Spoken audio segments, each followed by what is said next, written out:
दीजिए, आपको पीपीटी दिख रही है अमू जी?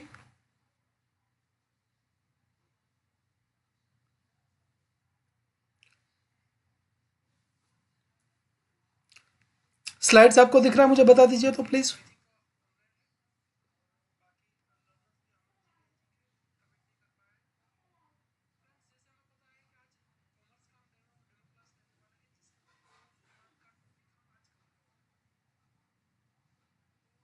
स्लाइड्स आपको दिख रही है, बता दीजिए मुझे।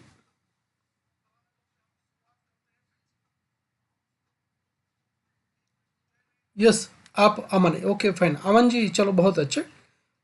शुरुआत करते हैं, फाइन। जैसे कि दोस्तों हमें पता है कि पेपर 2 कॉमर्स जो है, राइट, जिसके अंदर बहुत सारे टॉपिक रहते हैं, जिसके अंदर इकोनॉमिक्स रहता है, स्टैटिस्टिक्स रहता है, इनकम टैक्स रहता है, इंटरनेशनल बिजनेस रहता है, बिजनेस मैनेजमेंट रहता है, मार्केटिंग मैनेजमेंट रहता है। तो आज हम शुरुआत करने वाले हैं इकोनॉमिक के एक टॉपिक के बारे में। एक डेमो क्लास रहेगा जहाँ पे हम किस तरह से क्लास कर रहे हैं वो हम आपको यहाँ पे कहीं ना कहीं दिखाएंगे। शुरुआत करते हैं। स्लाइड आपको क्लियर आ रही है और मेरी आवाज़ भी आपको क्लियर आ रही है, ऐसा मैं यहाँ पे मान के चल रहा हूँ। शुरुआत करें फ्रेंड्स। आज हम बात करने वाले हैं लॉ ऑफ डिमांड के बारे में, मतलब कि मांग का नियम क्या है, डिमांड का नियम क्या है, उसके बारे में हम बात करने वाले हैं। तो जिसके अंदर उसके मीनिंग है, लॉ ऑफ डिमांड है और इलास्टिसिटी ऑफ डिमांड की हम यहाँ पे बात करने वाले हैं। ये मेरे बारे में कुछ है, बेसिक प्रोफाइल है, देख लीजिए। फ्रेंड्स सबसे पहले हम शुरुआत करते हैं डिमांड के टॉपिक के बारे में, डिमांड के मीनिंग के बारे में। तो सबसे पहले डिमांड, लॉ ऑफ डिमांड समझने से पहले हमें यह समझना पड़ेगा कि ये डिमांड क्या है, ये मांग क्या है, वो सबसे पहले हमें समझना पड़ेगा। क्योंकि बेसिक हमें पता है, फिर भी उससे मीनिंग के थ्रू जाते हैं और उसके टेक्निकल पॉइंट है वो हम कहीं ना कहीं हम समझने की ट्राई करते हैं। यहाँ पे देखिए सबसे पहले मीनिंग ऑफ डिमांड क्या है। As we know that the people have numerical wants which vary intensity and the quality। हमें जब तक पता है कि जैसे हम इंसानों की हम बात करें, हमारी बात करें, तो हमारी देखिए कि इतनी सारी डिमांड रहती है, नंबर ऑफ डिमांड्स हमारी कहीं ना कहीं रहती है, हमारी इच्छाएं रहती है, एंड क्वालिटी के हिसाब से कहीं ना कहीं वो चेंज होती रहती है, और उसके साथ साथ ही कहीं ना कहीं इंटेंसिटी के हिसाब से, तीव्रता के हिसाब से कहीं ना कहीं चेंज होती है। मतलब कि हमारी डिमांड जो है वो टाइम के हिसाब से, फैशन के हिसाब से, ट्रेंड के हिसाब से, रिक्वायरमेंट के हिसाब से कहीं ना कहीं रहती है। जस्ट डिजायर और wants things not enough to create the demand. मतलब क्या बता रहा है कि सिर्फ हम कुछ इच्छा रखते हैं या फिर कुछ चाहत रखते हैं, क्या उसी से डिमांड बन जाएगी क्या? नहीं, उसी से तो डिमांड शायद मेरे हिसाब से नहीं बनेगी। क्योंकि सब जैसे चाहत तो बहुत कुछ रहती है, जैसे मेरे पास कार नहीं है और मेरे अच्छी BMW कार की मैं चाहत रखता हूँ, राइट, तो उससे डिमांड तो नहीं बनेगी, राइट। या फिर सिर्फ वांट या डिजायर से डिमांड सिर्फ नहीं बनती है। सपोज अ मिल वर्कर, एक एग्जांपल यहाँ पे दिया गया है कि कोई मिल वर्कर है, वो डिजायर कर रहा है कि वो उसके पास एक अच्छी कार हो, बट क्या वो सही में कार परचेज कर पाएगा? ताकि उसके पास, यानी उसके पास पैसे ही नहीं है। तो वो चीज़ भी कहीं ना कहीं एक इंपॉर्टेंट रखती है कि चलो भाई, इच्छाएं, डिजायर्स तो हमारे बहुत सारे रहते हैं, वांट्स हमारी बहुत सारे रहती है, बट क्या हमें वो परचेज करने के लिए क्या हमारे पास पैसे हैं? उसके साथ वो पैसे होने के साथ भी क्या हम विलिंग टू पे, मतलब क्या वो खर्च करना हम चाहते हैं? तो वो चीज़ भी इंपॉर्टेंट है। तो जब भी एक चीज़ को कभी भी ध्यान रखें कि कोई भी प्रोडक्ट रहती है, कोई भी मार्केट में कोई प्रोडक्ट रहती है, उसकी डिमांड क्या है, उसके टाइम के हिसाब से रहती है। सबसे पहले है उसका टाइम, उसका समय, देन उसके बाद उसकी कीमत, उसकी प्राइस जो है वो बहुत मायने रखती है कोई भी चीज़ को कस्टमर खरीदे या ना खरीदे। उसके बाद वो चीज़ शायद कस्टमर को पसंद हो या ना हो, उसकी इच्छा हो या ना हो, उसकी चाहत हो या ना हो, वो भी चाहिए है, राइट। उसके बाद सबसे इंपॉर्टेंट है कि उसकी इनकम सोर्स है इतनी कि वो परचेज कर पाए। और उससे भी इंपॉर्टेंट चीज जो कोई बात है, तो वो है कि क्या उसके पास पैसे तो है, बट क्या वो परचेज करने के लिए खर्च करना चाहता है कि नहीं चाहता है। जो ये हर एक फैक्टर्स जो यहाँ पे पॉजिटिव रहेंगे, तब जाके डिमांड बनता है। मतलब कि सिर्फ हमारी आशा या इच्छा से डिमांड नहीं बनती है। आशा इच्छा के साथ हमारा इनकम सोर्स भी होना चाहिए, इनकम के साथ हम वहाँ पे स्पेंड करने भी चाहिए, राइट, तभी जाके कहीं ना कहीं डिमांड बनता है। कि यहाँ पे जो हमने एग्जाम्पल जो दिया मिल वर्कर का, तो मिल वर्कर तो बहुत एक अच्छी कार की विश कर रहा है, वांट कर रहा है, डिजायर उसकी है कि चलो अच्छी से अच्छी कार वो परचेज कर पाए, बट उसके पास पैसे ही नहीं है। तो वो परचेज नहीं कर पाएगा, और वो परचेज नहीं करेगा तो ऑफकोर्स वो डिमांड नहीं बनेगी। उसके बाद हम देखें, उसके बाद और एक एग्जांपल हम देखें कि सिमिलरली अ मीजर, मतलब कि कोई कंजूस इंसान है, राइट, वो desire to have a car, मतलब कि वो एक कंजूस इंसान है, वो एक कार परचेज करना चाहता है। Have means to purchase it, buy will not spend the money, मतलब कि वो परचेज तो करना चाहता है बट वो पैसे खर्च करना नहीं चाहता है। His Dzire would also not continues constitutes a demand, मतलब कि यहाँ पे क्या होता है कि एक कंजूस के इंसान के पास पैसे तो है, अच्छी कार भी लेना चाहता है, लेकिन वो उसके पास पैसे है, वो खर्च करना नहीं चाहता है। तो ऐसी चीज़ के अंदर भी कभी भी डिमांड जो है वो जनरेट नहीं होगी। क्यों नहीं होगी? क्योंकि यहाँ पे पैसे तो है लेकिन वो बंदा खर्च ही नहीं कर रहा है, खर्च नहीं करेगा तो वहाँ पे एक्सचेंज नहीं होगा, और एक्सचेंज नहीं होगा तो वो डिमांड नहीं बनेगी। मतलब कि डिमांड किसे बोलते हैं कि we define demand for a commodity और service as a effective desire backed by means as well as willingness to pay, मतलब कि एक डिजायर, एक वांट्स तो होनी चाहिए, उसके साथ आपको विलिंगनेस टू पे, मतलब कि खर्च करने की ताकत भी होनी चाहिए कि चलो भाई कोई कार लेने जा रहे हैं, कार के 25 लाख 50 लाख रुपए है तो हमारे पॉकेट में तो पड़े, बट वो जो हम विलिंग टू पे, हम जब वो खर्च करेंगे तब जाके कहीं ना कहीं वो डिमांड बनता है, राइट। तो ये चीज़ को कभी भी हम ध्यान रखें कि चलो भाई डिमांड क्या है, तो कि डिमांड है जो टाइम और कीमत के साथ वो हमेशा जुड़ी रहती है, उसके साथ जुड़ी रहती है लोगों को उसकी ज़रूरत है या नहीं है, ज़रूरत के साथ उसकी जुड़ी हुई है कि लोगों की इनकम इतनी है या नहीं है, और उसके साथ जुड़ी हुई है उसके साथ कहीं ना कहीं वो परचेस कर सकते हैं या स्पेंड कर सकते हैं या नहीं है, तो परचेसिंग पावर है कि नहीं है, वो हर एक चीज़ को कहीं ना कहीं हम डिमांड के तौर पर हम देख सकते हैं।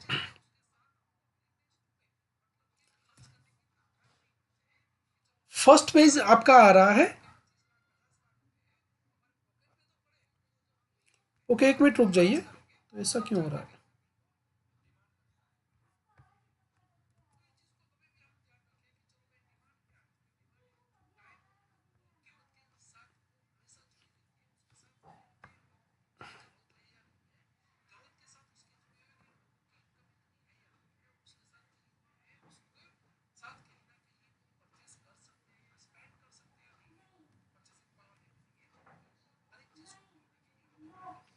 हाँ अमन जी फर्स्ट फेज ही आपको दिख रहा है, यहाँ पे स्लाइड्स चेंज नहीं हो रहा है, आई थिंक ऐसा मुझे लग रहा है। एक मिनट रुक जाइए, एक मिनट रुक जाइए।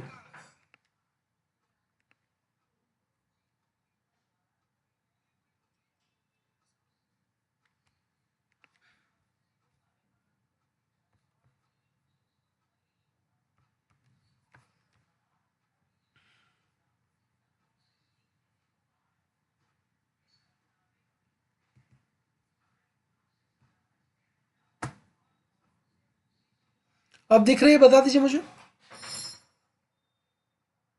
अब आपको दिख रही है, बता दीजिए मुझे।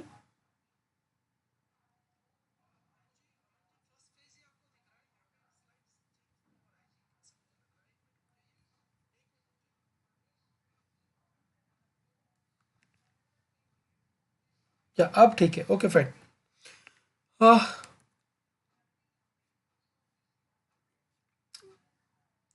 देख लीजिए, फर्स्ट स्लाइड देख लीजिए डिमांड का।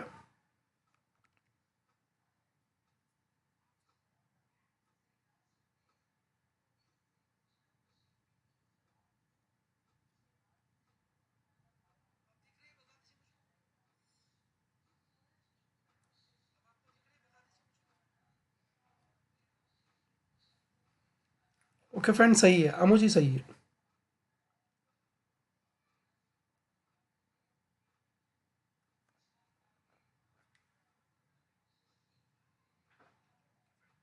एक्चुअली जब लाइव स्ट्रीमिंग रहता है तो ये जो वीडियोस जो है वो थोड़ा डिले चलता है, और मैं यहाँ पे जब लाइव कराता हूँ तो वो थोड़ा बहुत 10 सेकंड या 15 सेकंड थोड़ा डिले चलता है। जैसे मैं यहाँ पे बोल दूंगा, लेकिन 15 सेकंड के बाद आपको कहीं ना कहीं सुनाई देगा। देख लीजिए डिमांड का हमने जो मीनिंग देखा कि डिमांड क्या होती है, तो उसके साथ 5 फैक्टर कभी भी काम करते हैं, वो चीज़ को कभी भी ध्यान रखें। तो सबसे पहला है उसकी प्राइस, दूसरा है टाइम, कौन से टाइम पे कौन सी डिमांड रहती है वो भी कहीं ना कहीं वेरी करती है टाइम टू टाइम। उसके बाद है कहीं ना कहीं हमारी वांट्स क्या है, राइट, हमारा इच्छा क्या है, हमारे डिजायर्स क्या है, और उसके साथ इनकम सोर्स है या नहीं है, राइट। तो ये सब चीज़ जब साथ में रहती है तब जाके कहीं ना कहीं डिमांड बनती है। आगे बढ़ते हैं।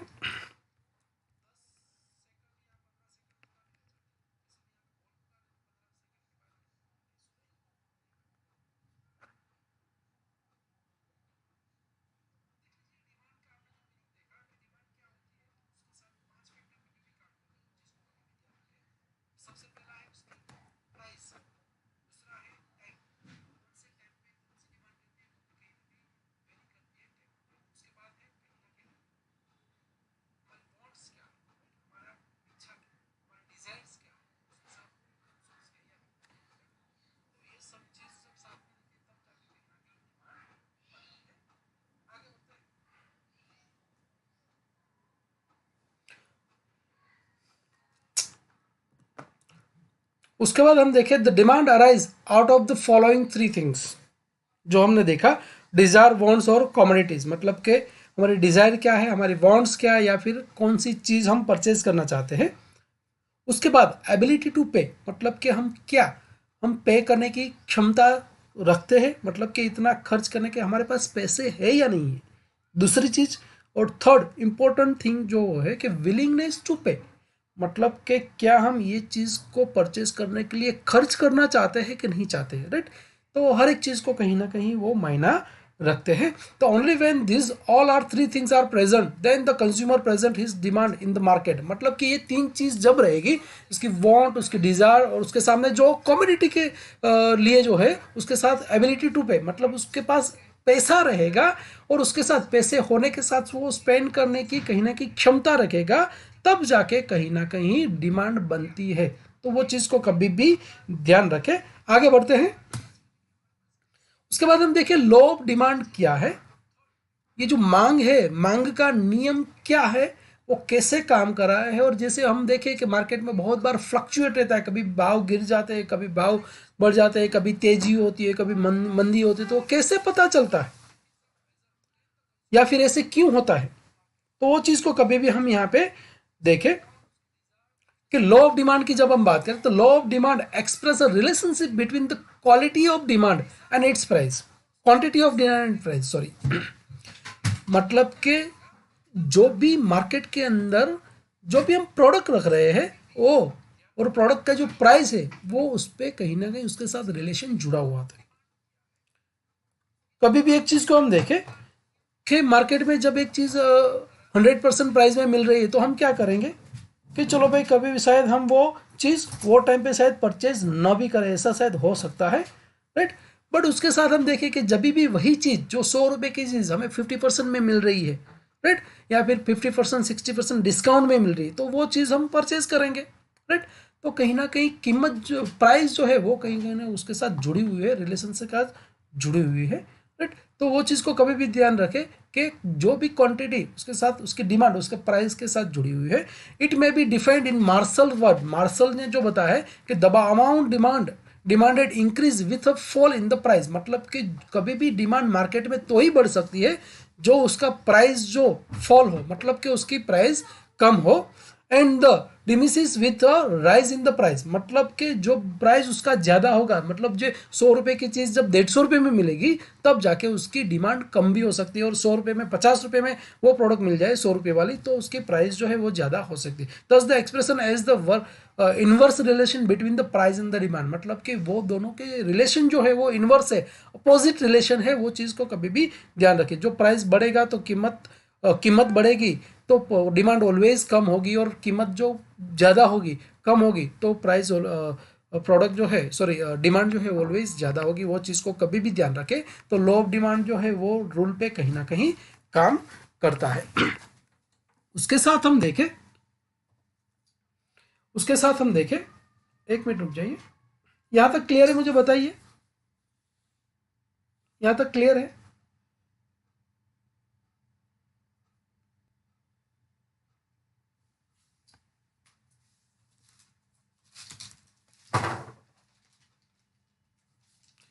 यहाँ तक क्लियर है, बताइए मुझे।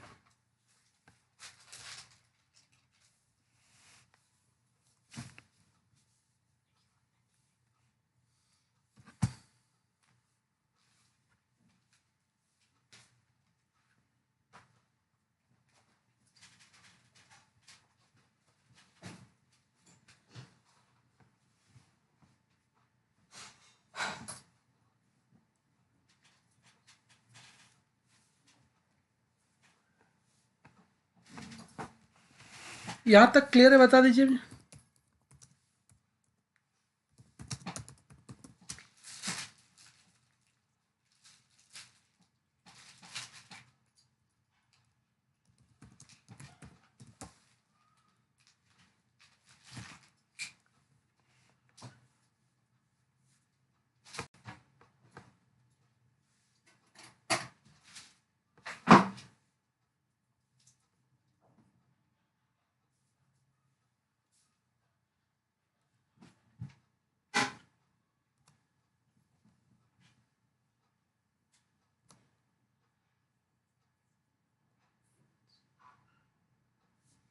ओके फाइन, हम मुझे बता रहे हैं, कोई डाउट नहीं है। चलो, स्लाइड्स आपको क्लियर दिख रही है ना, मुझे बता दीजिए। हम मुझे स्लाइड्स आपको क्लियर दिख रही है?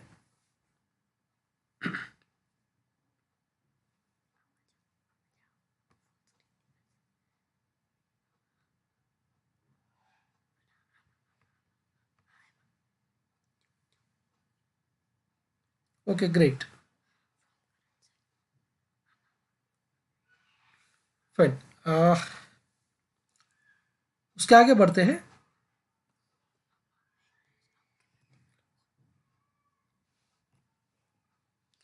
उसके आगे बढ़ते हैं। The law refer the direction in which the quantity demand change with the change in the price. मतलब कि वही भी वापस से यहाँ पे रिपीट हो रही है कि कभी भी एक चीज़ को जो डिमांड जो है, क्वांटिटी ऑफ डिमांड जो है, राइट, वो डिमांड जो है वो कहीं ना कहीं, जो डिमांड जो है वो कहीं ना कहीं उसकी प्राइस के साथ जो है वो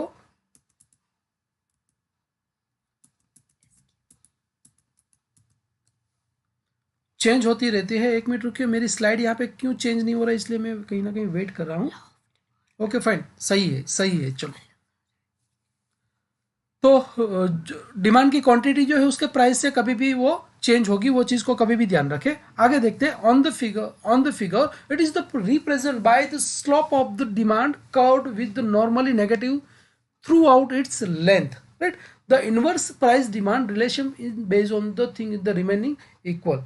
this phrase points toward the certain important assumption on which this law is based. एक चीज को कभी भी ध्यान रखें कि कभी भी जैसे कोई डिमांड है, डिमांड उसके प्राइस के हिसाब से बढ़ती है, राइट, बट उसमें एक बहुत सारे एजप्शन रहते हैं, वो कहीं ना कहीं हमें ऐसा समझना रहता है कि सर्टेन इम्पोर्टेंस एजप्शन वो हमें बना के रखना रहती है, धारणा बना के रखनी पड़ती है, ताकि हमें पता चले कि चलो भाई बाकी जो प्राइस के अलावा बाकी जो फैक्टर्स जो है वो जो डिमांड के साथ जुड़े हुए हैं वो फैक्टर कभी भी चेंज नहीं होंगे, तभी भी जाके ये रिलेशंस जो है वो कहीं ना कहीं काम करता है, ये लॉ जो है वो काम करता है। आपके सामने ये देख रहे हैं बहुत सारे एजप्शंस है, राइट। वो हम देखें कि सबसे पहले क्या है कि there is no change in the taste और preference of the customers, consumers या कस्टमर्स। मतलब के जो कस्टमर्स जो भी चीज़ को यूज़ कर रहा है, जो भी चीज़ को पसंद कर रहा है, जो ट्रेंड चल रहा है उसमें कभी भी चेंज नहीं आना चाहिए। मतलब कि वही प्रोडक्ट जो है वो कस्टमर अभी वो यूज़ करेगा, वो एक चीज़ ध्यान रखें। दूसरा क्या बता रहा है, the income of the consumer remain constant. दूसरी एक चीज़ यहाँ पे बता रहे हैं कि एक चीज़ को, दूसरी एक चीज़ को कभी भी ध्यान रखना है कि जब हम इसको हम ध्यान में रखते हैं लॉ ऑफ डिमांड, वो टाइम पे जो कंज्यूमर है उसका इनकम जो है वो कांस्टेंट रहना चाहिए। मतलब जो पहले भी जैसे 100 रुपये कमाता था तो अभी भी 100 ही रुपये कमा रहा है, मतलब ताकि उसका परचेसिंग पावर भी वहाँ पे सेम ही रहना चाहिए। दूसरी एक चीज़, there is no change in the customs, right. दूसरी चीज़ के एक चीज़ ध्यान रखें कि उसकी जो उसकी सिलेक्शन है, राइट, उसकी सीमा शुल्क है, उसमें कुछ भी परिवर्तन नहीं आना चाहिए। देन उसके बाद है the commodity to be used should not confirm distinction on the consumers. मतलब कि उपयोग की जाने वाली जो भी चीज़ है, जो भी वस्तु है, वो उपभोक्ता जो रहते हैं, जो कस्टमर रहते हैं, राइट, वो कभी चेंज नहीं होनी चाहिए। मतलब कि उसमें कुछ भेद नहीं आना चाहिए। और सबसे लास्ट में there should not any substitute of the commodities. Substitute का मतलब होता है कि ऐसी दूसरी चीज़ मार्केट में नहीं आनी चाहिए जिसके प्राइस शायद हमारी प्राइस से भी कम हो। तो वो एक इतने अजम्पशन हम साथ में लेके चलेंगे तब जाके ये जो रूल जो है, लॉ ऑफ डिमांड जो है, वो कहीं ना कहीं वर्क करने वाला है। आगे देखते हैं। उसके अलावा एजम्पशन क्या है कि there should not any change in the price और of the other products. Other products कौन सा, मतलब कि सब्स्टिट्यूट प्रोडक्ट है, वहां पे कोई भी चेंज नहीं आना चाहिए। उसके अलावा है there should not any possibilities of change in the price of the product being used. जब हम कोई भी चीज को, प्रोडक्ट को यूज करते हैं, वो टाइम पे भी उसमें प्रोडक्ट के प्राइस के अंदर चेंज नहीं आना चाहिए। जो उसमें चेंज आ जाएगा तो कहीं ना कहीं क्या होगा कि वहां पे डिमांड जो है वो चेंज हो जाएगी, डिमांड में फर्क पड़ जाएगा। देन उसके बाद there should not be any change in quality of the product. दूसरी एक चीज इंपॉर्टेंट बात है कि यहाँ पे कुछ भी जैसे हम प्रोडक्ट यूज करते हैं तो वो प्रोडक्ट की क्वालिटी में है, वो यूज चेंज नहीं होना चाहिए। वो चीज़ को भी यहाँ पे ध्यान, जो क्वालिटी में चेंज होगा तो शायद वो कीमत पे करने के लिए हम रेडी कभी भी नहीं रहोगे, ताकि ये लो डिमांड का जो रूल जो है वो कहीं ना कहीं चेंज हो जाएगा। And the habit of the consumer should be remain unchange, मतलब कि हम जो प्रोडक्ट यूज़ करें वही प्रोडक्ट को, ये रूल लॉज के दरमियान हम वही प्रोडक्ट को यूज़ करें, उसमें हमारा जो टेस्ट है, प्रेफरेंस जो फर्स्ट हमने देखा वो कहीं ना कहीं चेंज नहीं होना चाहिए, हैबिट हमारी चेंज नहीं होनी चाहिए, राइट। तो ये चीज़ को कभी भी हमें यहाँ पे ध्यान में रखना है। तो इतना हम ध्यान रखेंगे तो उसके बाद हम कहीं ना कहीं वो लोग के करीब हम जा पाएंगे। उसके आगे हम देखें the cause of downward sloping demand curve, नीचे की ओर ढलान की मांग के कारण का वक्र, मतलब कि कभी कभार होता है कि चलो भाई डिमांड ज़्यादा होती है, कभी कभार होती है डिमांड कम हो जाती है, तो उसका रीज़न क्या होता है वो हम यहाँ पे कहीं ना कहीं ढूंढना है। तो why does the demand curve slope downward from the left to right, मतलब कि कभी कभार लेफ्ट टू राइट जो कर्व जो है वो होता है, तो उसका रीज़न क्या है, राइट। कभी प्राइस बढ़ेगी तो ऑफकोर्स उसकी डिमांड कम होगी, और प्राइस कम होगी तो ऑफकोर्स उसकी डिमांड बढ़ने वाली, तो उसके हिसाब से वो कहीं ना कहीं वो लेफ्ट टू राइट या फिर राइट टू लेफ्ट वो कहीं ना कहीं बनता है। The reason for this also clarify the working of the law of demand, ये जो रीजन है ये कहीं ना कहीं लॉ के साथ जुड़ा हुआ है, उसके साथ वो कहीं ना कहीं काम करता है। The following are the main reason in the following downward sloping demand curve, sloping demand curve के लिए कौन से कारण है जो नीचे हम यहाँ पे देखेंगे, नेक्स्ट स्लाइड्स के हम यहाँ पे देखने वाले हैं। आगे देखते हैं। सबसे पहला क्या है, सबसे पहला क्या है, the law of demand is based on the law of diminishing marginal utilities, मतलब कि क्या है कि ये जो मांग का जो नियम है वो कम सीमांत उपयोगिता के कारण पर आधारभूत है, राइट। उसका मतलब क्या है, उसका मतलब है अकॉर्डिंग टू दिस लॉ, तो when the consumer by the more unit of the commodities, मतलब कि जब कंज्यूमर, कस्टमर्स, जो यूजर्स, फाइनल यूजर्स जो रहते हैं, वो जब पर्टिकुलर कोई प्रोडक्ट जो है वो यूज करते हैं, उसको को खरीदते हैं, the marginal utility of that commodity is continues to the decline, मतलब कि वो कहीं ना कहीं धीरे धीरे करके वो डिक्लाइन होती है, धीरे धीरे कहीं ना कम होती है। अब ये रूल क्या बता रहा है, हम थोड़ा एग्जाम्पल के थ्रू समझे तो ये चीज़ को कभी भी ध्यान रखें कि जैसे हम देखें कि चलो भाई जैसे हम खाने बैठते हैं, राइट, तो खाने बैठते, पिज़्ज़ा खाने बैठ रहे हैं, राइट, पिज़्ज़ा का है तो पिज़्ज़ा का एग्जाम्पल ले लेते हैं। तो पिज़्ज़ा खाने बैठते हैं तो हम क्या करेंगे, जैसे बहुत भूख लगी, पूरे दिन से कुछ खाया नहीं है, तो हम पिज़्ज़ा खाने बैठते हैं तो क्या होगा कि चलो पहला पिज़्ज़ा आएगा तो हम क्या करेंगे, जो किसी की भी वेट नहीं करेंगे और वो पिज़्ज़ा खा लेंगे। देन हमारा थोड़ा बहुत यानी हंग्रीनेस है वो थोड़ा कम हो गया, थोड़ा भूख जो हमारा कम हो गया, उसके बाद हम क्या करेंगे, दूसरा पिज़्ज़ा आएगा तो थोड़ा कम स्पीड में खाएंगे, क्योंकि वो जो हमें जो भूख जो लगी थी वो हमने कहीं ना कहीं पहले पिज़्ज़ा से तो कंप्लीट किया, देन दूसरा पिज़्ज़ा खाएंगे तो थोड़ा कम स्पीड में खाएंगे, देन तीसरा, देन और कम स्पीड में, उसके बाद जिसे हमारा फूड जो है, हमारा हंग्रीनेस जो कंप्लीट हो जाता है, हमारी भूख जो है संतोष हो जाती है, देन उसके बाद भी हमें चौथा पिज़्ज़ा आएगा तो हम क्या करेंगे कि चलो वो चीज़ को हम कभी खाएंगे नहीं, उसको हम डिक्लाइन करेंगे, वो चीज़ को कभी भी ध्यान रखें। तो ये रूल जो है वो यहाँ पे लागू होता है कि इनिशियल स्टेज पे शायद कहीं ना कहीं हमारी रिक्वायरमेंट ज़्यादा रहती है, देन उसके बाद जैसे ही वो प्रोडक्ट हमें मिलती रहती है, राइट, तो धीरे धीरे उसमें वो चीज़ कम हो जाती है, राइट। तो यहाँ पे कहीं ना कहीं ये मार्जिनल यूटिलिटीज़ का रूल जो है यहाँ पे लागू रहता है। Therefore the consumer will buy more units of the commodities only when it's prices fall. दूसरी एक चीज़ के कहीं ना कहीं एक चीज़ को ध्यान रखें, दूसरी प्राइस की ओर से देखें, तो जब हम क्या करेंगे कि प्राइस जो फॉल रहेगी, प्राइस कम रहेगी, तब जाके हम क्या करेंगे कि हम वो प्रोडक्ट को ज़्यादा हम परचेज करेंगे, बट वही चीज़ जब उसका प्राइस बढ़ जाएगा तब जाके हम क्या करेंगे, वो प्रोडक्ट को हम कम परचेज करेंगे। When less units are available, utility will be high and the consumer will be prepare to pay more for the commodities. दूसरी एक चीज यहाँ पे बता रहे हैं कि जब मार्केट के अंदर प्रोडक्ट ही कम है, जैसे हम देखें चलो भाई कांदा का भाव जो है, ओनियन का भाव बढ़ जाते हैं, टोमेटोज के भाव बढ़ जाते हैं, उसका रीजन क्या है? मार्केट में उसका स्टॉक ही नहीं है, मार्केट में सॉरी स्टॉक नहीं, मार्केट में उसका सप्लाई नहीं है। स्टॉक और सप्लाई में थोड़ा डिफरेंट है। तो उसका सप्लाई रहेगा तो ही वो कहीं ना कहीं वो पर्टिकुलर प्राइस में मिलेगा। जो सप्लाई कम होगा तो उसका प्राइस जो है बढ़ने ही वाला है, क्योंकि क्या है कि जो परचेजर यानी जो कस्टमर जो है वो तो इतने ही है, लेकिन जो इतना क्वांटिटी मार्केट में मिलना चाहिए इतना नहीं है।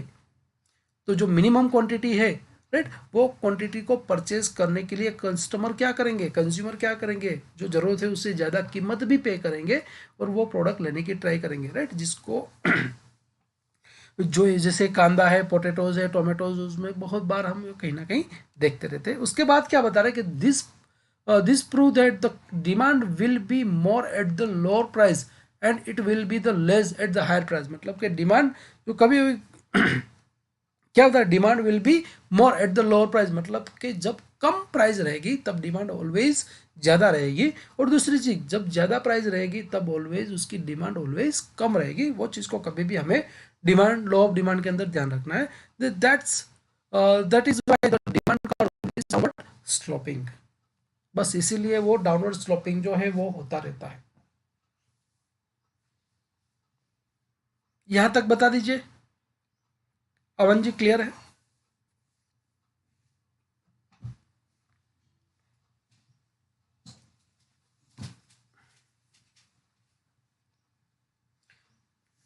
मुझे एक चीज बताए, कौन कौन अवेलेबल है, कमेंट करेंगे प्लीज मुझे। क्लास के अंदर कौन कौन अवेलेबल है, कमेंट करेंगे।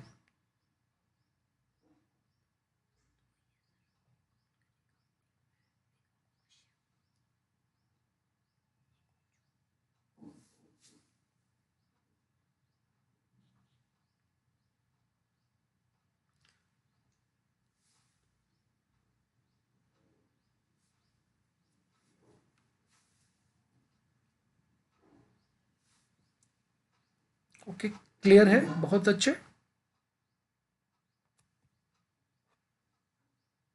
क्लास के अंदर कौन है, मुझे कमेंट करेंगे, बताइए मुझे, कमेंट करके बताइए नेम के साथ।